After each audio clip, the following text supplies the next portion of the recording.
పోతే ఎందుకంటే ఈ మాట ఒక మనిషిని వెలిగిస్తుంది. హల్లెలూయా చెప్పండి అందరూ. ఏం చేస్తుందండి ఈ మాటని చూడాలి.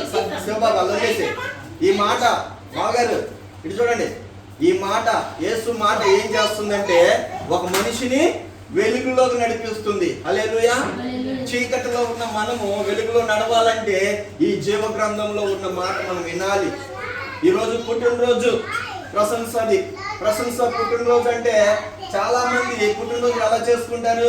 ఒక కేక్ తీసుకొచ్చి డెకరేషన్ వచ్చేసి హ్యాపీ బర్త్డే టు యూ అని చెప్పేస్తారు. దానివల్ల దేవుడికి ఏ మాత్రం కూడా సంతోషం లేదు.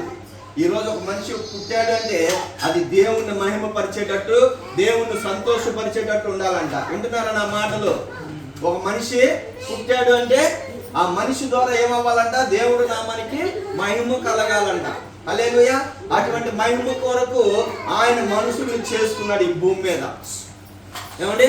ఎవరిని మహిమపరచడానికి? మనల్ని మనం మహిమపరచుకోవడానిక, మనల్ని హెచ్చించుకోవడానిక కాదు, దేవుణ్ణి మహిమపరచడానికి. అందుకనే ఆదికాండము 1వ అధ్యాయము చివరి 26వ వచనంలో అంటారు కదా, మనము నరులను మన పోలిక చొప్పున చేసుకుందాము. హల్లెలూయా. నరులను మన పోలిక చొప్పున చేసుకుందాము అంటాడు. నరులనుకోవడానికి, తెలివిపరచడానికి మనల్ని ఆయన పుట్టించాడు. హల్లెలూయా. ఈ రోజు ప్రశంస పుట్టిన సందర్భం ఏంటి? 6 సంవత్సరాలు పూర్తయి 7వ సంవత్సరంలోకి వెళ్తుంది. హల్లెలూయా. 7వ సంవత్సరం అంటే బిడ్డ దేవుడు కూడా 6 రోజులు భూమిని ఆకాశాన్ని మనుషులు మొత్తం అన్ని చేసి 7వ రోజు ఆయన విశ్రాంతి తీసుకున్న